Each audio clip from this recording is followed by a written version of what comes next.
The views and opinions expressed on any program are those of the producers and/or the persons appearing on the program, and do not necessarily reflect the views and opinions of FRC Media, Bristol Community College, or the City of Fall River.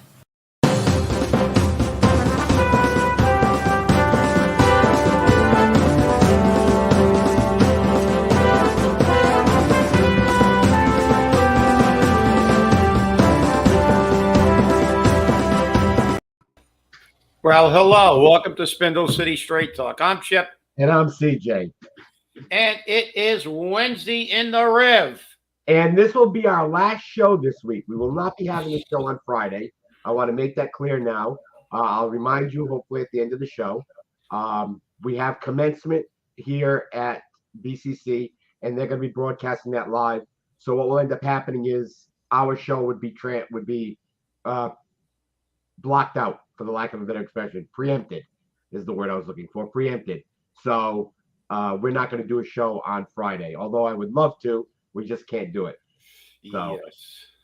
So I've heard lots of stuff going on, and you're going to love it.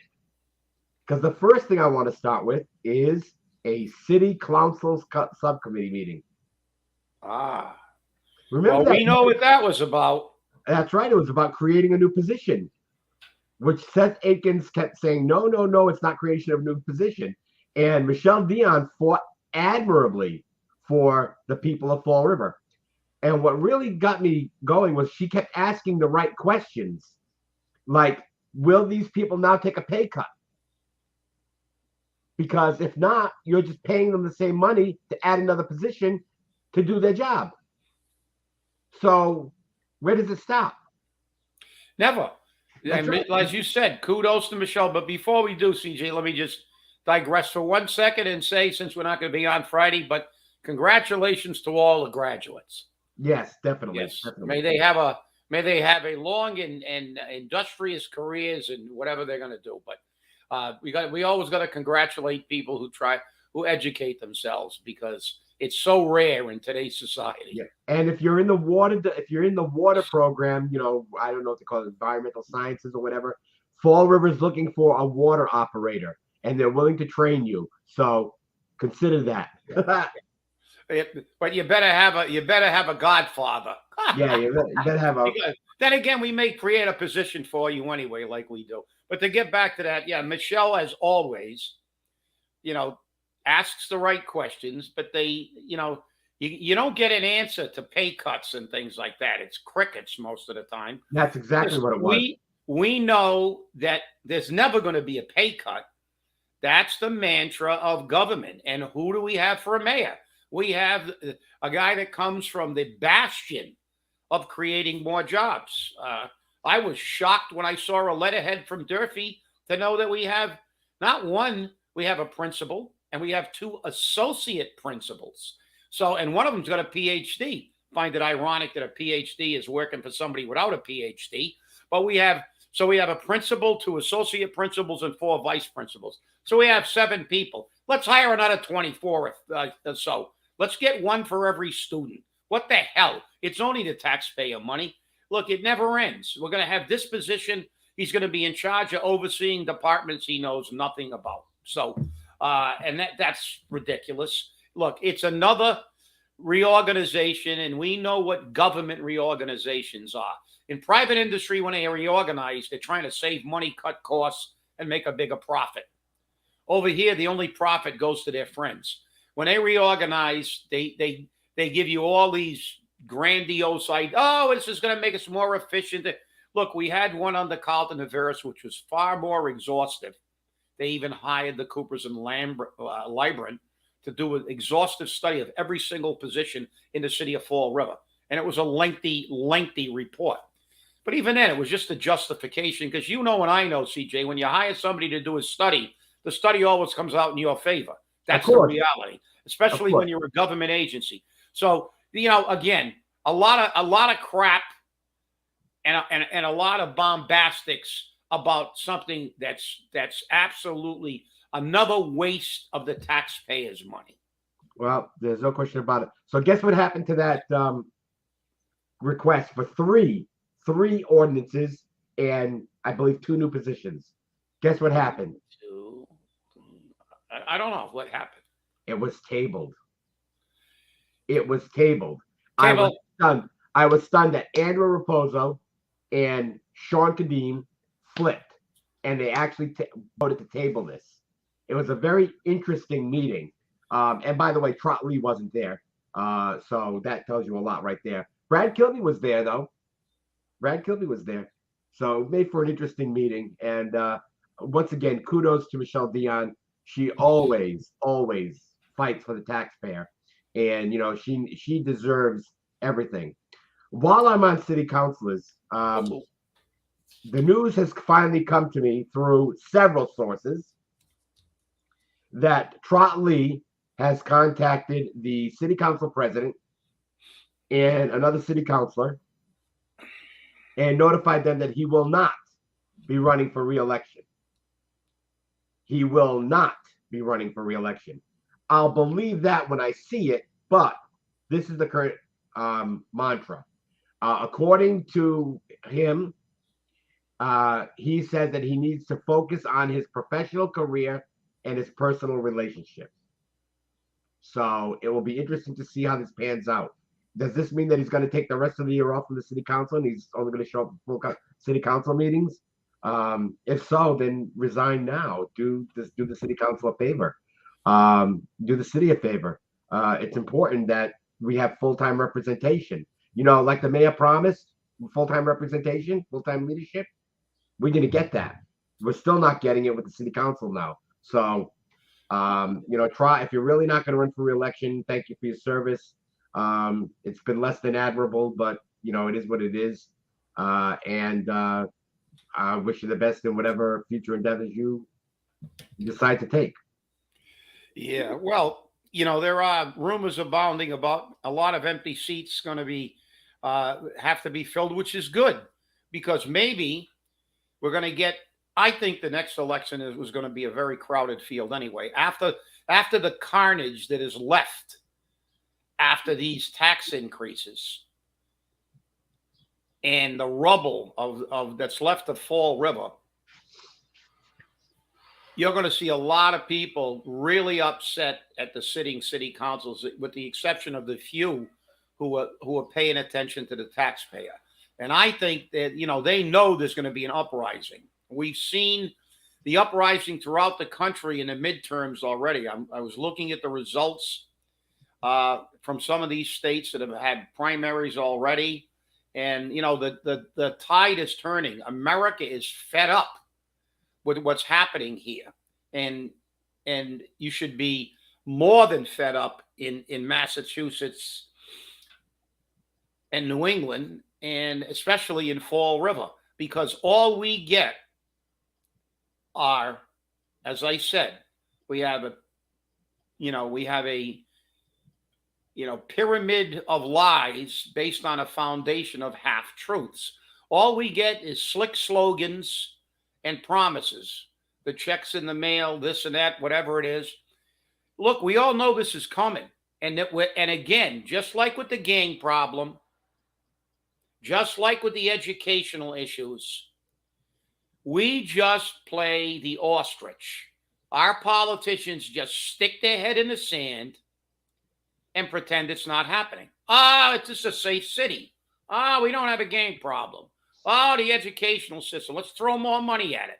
Hire 60 more people to maybe with those 60 people, maybe we got to expand that to maybe 160. We might crack the top 200. Maybe we'll get to 199 in educational attainment. Let's face it, people, you are not getting your money's worth for your tax dollar. They're going to rape you in the next cycle. It's not even going to be the full impact because the opera money is cushioning some of the blow temporarily. Those structural defects and deficits will bite us in the butt down the road when all these politicians are gone, long gone, living in some other community, and cashing their fat paychecks. You do not have a meritocracy in government. It's just the opposite. Incompetence is rewarded. Pay raises and more assistance. for incompetence. So the superintendent of schools has got 6 assistants. The principal of Durfee has 6 assistants, 2 associate principals and 4 vice principals. You know, to run what? To run a school system that's not in the top 200. Just as a reminder, there are 351 cities and towns in the Commonwealth of Massachusetts. We're not even near the top half. We're in the bottom third. So this is what we pay for. When is the school committee and the city council going to hold these people who they're constantly approving their pay raises accountable? Show us the performance. Show us that you're doing your job. Show me. Show me that our educational system. There's a rumor about that the state may be taking over Durfee. I heard that one this morning. Who knows? Is it true? Maybe they should. Maybe they should take over the entire system. When you got a system that's got this many people, this many administrators, what are they administering? They're administering a circus. We're not educating our children. And believe me, I'm a big proponent of education. But I'll be damned if I'm going to pay my tax money for these people to get their fat paychecks and have one of the most abysmal school systems in the state. Something's wrong. And you know who I blame? The school committee. Where's the accountability? I'm still waiting for the accountability on the bullying. I'm still waiting for the accountability on Malone. And on the city side, I don't even want to go down the list because it'll take us the entire show for what isn't accounted for. But this is the problem, CJ. You know, and there will be a revolution in the next election, I think. There will be a revolution. Yay, revolution. Yay, revolution. That's right. Che Guevara. Look out. I'm telling you now, it's definitely interesting. Hey, you got an extra $500,000 around? Sorry. You're out? That Joe Biden took it with inflation. Oh, well, obviously Carol Fiola had an extra $500,000 around because last night they had a private ceremony to light up the Braga Bridge as a beacon for the city. I guess this is going to be like the Derby horses. It's going to attract people. Look, listen. That's what they do best. It is an election year, and we know it, and they're going to come up with all this baloney, all the whistles, all the dog whistles. I'm putting on my hat to be a politician. Wait a minute. Here we go. Isn't everything beautiful, CJ? It's just so wonderful. We are going to be a beacon. The beacon that's number one in crime. The beacon that's got a terrible educational system. The beacon that has stabbings and shootings. We are going to be the beacon. Beacon my butt. Remember when they called us a gateway city? Remember when gateway city was supposed to be, you guys are coming forward. You're going to break out. You guys are going to be the best. And who did they give the title to? Of that? What cities? The gateway cities were always the worst cities in the state. Fall River, Lawrence, Lowell, all gateway cities. They were crap holes when we start. How long have we been using gateway cities? 30 years? 20 years? Yeah, I lose track. How many more lipsticks and labels can we stick on to pretend that we're as clueless as the people that we elect? They expect us to believe this. Look around. Look around. It just cost me $50 to gas up my car, and it wasn't even empty. What are people going to do in this community to pay these rents? But the stories are horrific. I'm in the process of getting all the data I can, and I got some serious data. Massachusetts is one of the highest places as far as rent is concerned. Says in order to own a rent a 2-bedroom home, you've got to be making at least $36 an hour. Right. There's virtually nobody living in an apartment in Fall River that's making $36 an hour. That's right. So, I mean, there we go with Captain Clueless and his band of merry paraders marching up and down the street saying, "Oh, this is a safe city. Oh, this is wonderful. Oh, it's beautiful. We are now a beacon." The beacon of what? Is this the beacon to guide the way to the gateway, which is the gateway to homelessness and bankruptcy? That's what we are. Listen, let's not pretend, and it's what nothing aggravates me more than this, because I've lived in this city my whole life, except for my military time. And I lived in a Flint basically my entire life. Listen, I don't make any pretenses. This is my city. I like it. I fit here. I came from a blue-collar family. I worked for a living. I didn't run for political office and live off the public dole in my campaign finance war chests. I went in and watched people protect lives and property. And I did too. Police, fire, DPW, they provide a necessary service, essential services. That's what we pay our taxes for. Not for these political ticks to keep making jobs for their friends. This is the problem. But they sell this con, and the rest of the people sit home and go, "There's nothing I can do about it." Well, I'm going to tell you something. A year this November, when we have this election, if we don't have a decent turnout, you might as well just throw in a towel. That's the way I'm looking at it. After everything that's happened to this city and to this country in the last 16 months, if you don't go to the polls, you don't deserve any consideration because it's your fault. Look, the turnout in Pennsylvania was 27% higher than it was in the previous primary.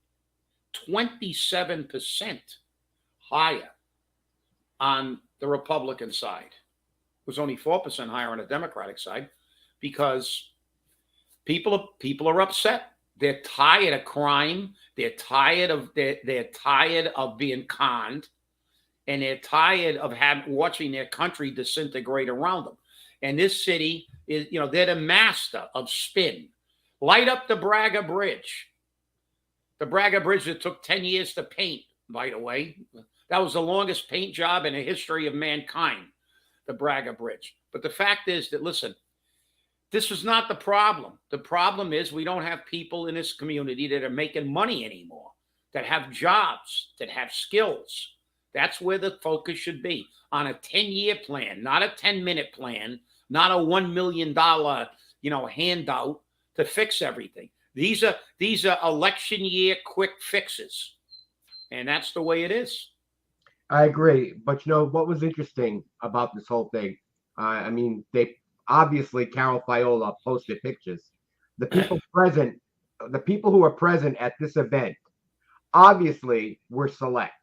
You have Mike Rodrigues, Paul Coogan, Carol Fiola, Karen Polito, Alan Sylvia, and a director from the DOT. When you look further through the pictures, you've got Linda Pereira. And in one of the pictures, the state legislators and the governor all got together with the mayor to take a picture, and Linda had to do a photo bomb and get her head in there between Mike Rodrigues' shoulders and Paul Coogan's shoulders. So that was another interesting thing because Linda's got to be seen in every picture. But people that were there was like Seth Akins, Nick from Human Resources was there. Well, they're all political. They're all, look it, and I know what this is. The only time Karen Polito can find Fall River and the rest of these clowns can find Fall River is when it's an election year. And when they're looking to keep their their voters in their pockets by pretending they're doing something. Listen, I got a lot better use for that $500,000 than lighting up the Braga Bridge. So do I. That was nothing more than the most obscene example of how these politicians throw money for a photo opportunity. This was pure optics. Pure optics. Why didn't they have the people who built the Braga Bridge? Why didn't they have the people who painted the Braga Bridge? Why don't they have the people that sweep the streets? Why don't they have the people that actually provide a useful service? Not suck the taxpayer dry. But that's what it was. It was like the rogues gallery of political phonies. They don't do anything. They don't fight for people. They're not going there and fighting for people who get screwed by Medicare like you do. They're not fighting for people every day, working people who can't afford their bills, because there wasn't anybody in that picture that's worried about inflation. That's what I see when I look at that picture. There's not one person in there who gives a crap how much gas goes up, because they'll buy a Tesla in a minute while we get to take the bus. That's nice. It's like, but that's, it's a fact. You look at that, it's to me, it's nauseating. That to them, it's hype. And anybody who looks at that picture and doesn't see it for what it is, they're there. They're there at all the functions when it comes time to get the photo op, the optics. But they're not there when they're not there when they're needed most. And I'm going to go back a long way. I'm going to show you how, because I have total disdain for most politicians, as it's pretty obvious, and I think it's justified, because I fought for years for stuff that we never got, and sometimes we ultimately got it. But to show you how insensitive they are to reality, many years ago, air tanks that firefighters used to go into a fire had no warning bells when you were running out of air. We had a firefighter die in the line of duty, Frank Candeas, who the station on Plymouth Avenue is named after, Lieutenant Francis Candeas. And he died in August of 72 at 555 Middle Street, because his bell went off while he was too deep into the apartment looking for a trapped occupant, and he couldn't make it out. We had nine other firefighters in the hospital due to smoke inhalation on that particular thing. There was a bill trying to mandate bells on the tanks that was just languishing up there. Then a firefighter up on the North Shore died, and after 2 firefighters died in the space of 2 weeks, they finally got off their butts and made it mandatory. That's the only way they would put safety for firefighters first. Local and state government took 2 firefighters dying in the line of duty. But yet, when they died in the line of duty, who's marching at the head of the parade? Them. So if you think I think they're insincere, you're 100% right. They can tell me they care all they want. I would have never guessed you thought they were insincere. I have seen how full of crap they really are. That's a shame. That's a shame. That's a true story. And when you drive by Plymouth Avenue and see that station, there was a guy who, a man who gave his life trying to rescue an occupant in a city, and because we had why? The city of Fall River would not put bells on a tank. Well, it was too expensive until they were mandated to do it. So it wasn't their altruistic and love of public safety. It was because they got it stuck down their throat. They had to do it. And that's how they do it most of the time. But then they want all the bells. Look what I did for you. So, it's not, it's very personal for me with these people, because I've seen their hypocrisy up close and personal, not only in Fall River, but all over the United States and Massachusetts. I went to a lot of line of duty deaths for police and fire in my career. A lot of them. And at every single one of them, I saw politicians marching in front. Or as far as I'm concerned, you know where they should have been. They shouldn't have been there at all. So, but this is the problem with politicians, and they sell you these bill of goods. Fall River is now a beacon. The Braga Bridge, gateway, a beacon to the gateway. The gateway to what? Right. Well, you know what's very interesting is that they compared it to Boston, to the Zakim Bridge. They compared it to, you know, I'm like, how can you compare it to Boston? We're not Boston. They said it's the gateway to Boston. It's the gateway to the city. Yeah, but it's the gateway that drops icicles on people. Come on, you know, get real. But that was very interesting. And the real interesting thing about it was it didn't make the Herald News, but it made the Associated Press, which I thought was interesting. Move is on to light up the Braga Bridge, making it a beacon for southeastern Massachusetts. The Associated Press published at 9:49 a.m. A move is on to light up the Braga Bridge. State Rep Cal Viola says the bridge that carries Interstate 195 over the Taunton River, connecting Fall River and Somerset, should be a beacon for the region, such as the decorative lighting on the Zakim Bridge in Boston makes it a beacon for the city. The Fall River Democrat tells the Herald News a decoratively lit Braga Bridge would draw more attention to the region for the positives, especially because the negatives tend to grab the attention. That's because they're all negative. Yeah, well, there you go. There's the delusionary thinking in full view. A bunch of lights are going to make people think that this is it. You know, they'll say, "What did they forget the Christmas lights on the bridge?" They're driving through on the way to someplace, and that someplace is not Fall River. They're totally delusionary. Listen, I'm tired of this Boston crap. This isn't Boston. Boston is a capital city. If you go to a capital city in any state, that's where most of the insurance agents, they have big business. If you go down on State Street in Boston, zillions of banks and businesses and companies and headquarters. There's so many that they spilled over into Cambridge. Cambridge has a lot of the overflow because there's just no room for them in Boston. That's why you can't be a Cambridge. You can't be a Boston. You can't be a Newton. Newton is Newton because that's where all the rich people who work in Boston to make big money go out to the suburbs to a nice quiet evening at home. We can't be in Newton. This is a blue-collar city. This is a completely different demographic. We are not Boston. We are not the capital. You know, we are the left cheek. New Bedford's the right cheek for the enema. That's what we are. And to try to pretend, and you're insulting people's intelligence. It's an insult to the people's intelligence when you make this pathetic attempt that a bunch of light bulbs, like you said at the beginning of the show, this is another carousel. Build it and they shall come. I hate to tell you, but this ain't Iowa either. Unbelievable. They never stop. Yeah. It's the same old thing all the time. Well, you know what's very interesting is that we said this all the time.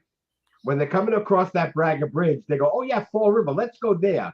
Forget about Newport. Forget about Cape Cod. Let's go to Fall River." After all, they got some Derby horses. Now they got the lights. Oh, look at the pretty bridge. We got to go to Fall River. They must be very pretty. They must have a lot to offer. No, they're going to say, "Let's go to Newport," which also has a bridge that's lit up. A couple of bridges lit up. Let's go to Cape Cod. You know, come on, get real. It's ridiculous. I mean, you can't make this stuff up. Well, we're out of time, and I wanted to bring up the fact that the prosecutor for the Jazel case has a story in the Herald News, so please read that. It's very interesting because he says why people didn't testify, something about honesty in their testimony. So I want to thank you all for watching, and remember, stay safe, stay angry, and hold your politicians accountable. We'll see you on Monday of next week. Thanks for watching.